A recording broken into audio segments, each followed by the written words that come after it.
Pemirsa, mantan Menteri Komunikasi dan Informatika Johnny Gerard Plate divonis 15 tahun penjara. Johnny terbukti secara sah dan meyakinkan melakukan tindak pidana korupsi proyek Best Transceiver Station atau BTS 4G Bakti Kominfo yang merugikan negara 8 triliun rupiah.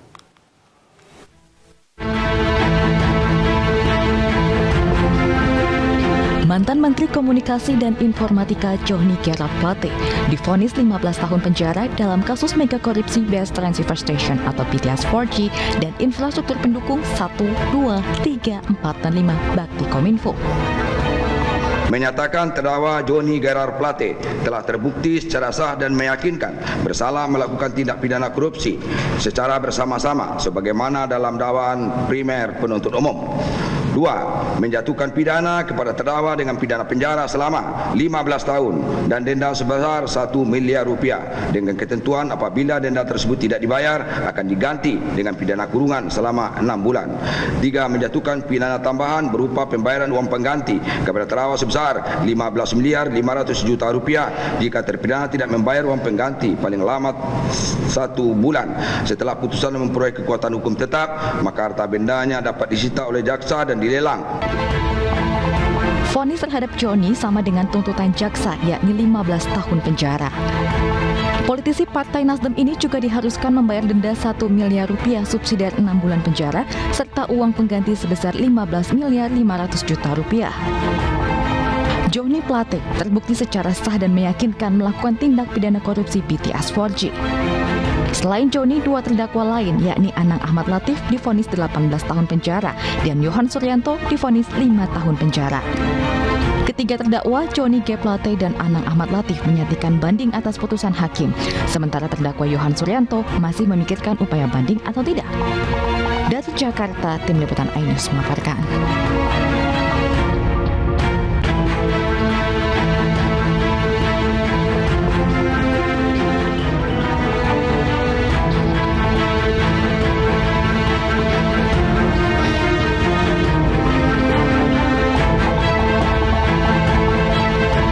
Korban konflik antara Hamas dan Israel tiap hari terus bertambah, terutama dari kelompok anak-anak. Menteri Luar Negeri Retno Marsudi menyatakan tiap 10 menit satu anak tewas akibat perang tersebut.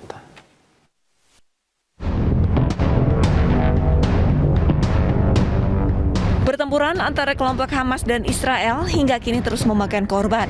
Korban tidak hanya dari kalangan dewasa tapi juga anak-anak.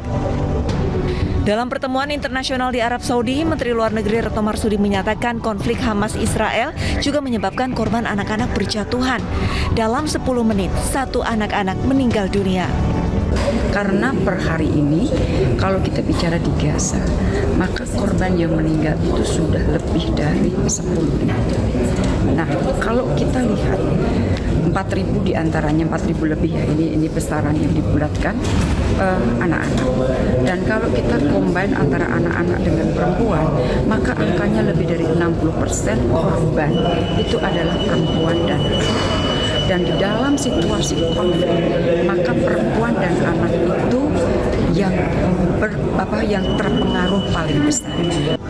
Selain itu, Menlu menegaskan bahwa perang antara Hamas dan Israel termasuk bencana kemanusiaan yang tidak bisa diterima oleh dunia. Karena itu, Indonesia menyuarakan agar kekerasan terhadap masyarakat sipil dihentikan.